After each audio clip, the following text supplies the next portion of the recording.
The senator taking the floor from Monday night all the way to Tuesday evening, speaking for a total of 25 hours and 4 minutes. But many are wondering what the rules are when it comes to these marathon speeches. So let's verify. Our source is Michael Bitzer, Catawba College political professor and the United States Congress.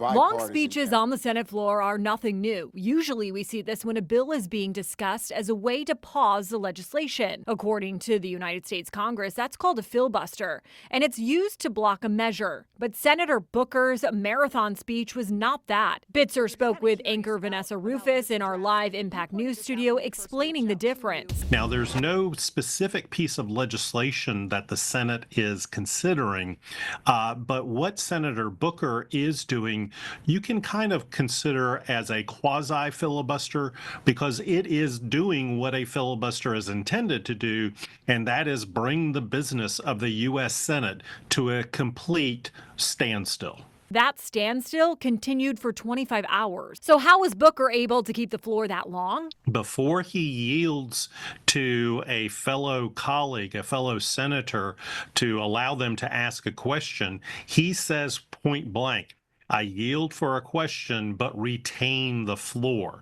And that is keeping his power to continue to talk. As part of the rules, Booker could not leave the chamber or the floor and had to remain standing. Bitzer says because Booker maintained the floor and it's not a filibuster, he could continue to speak.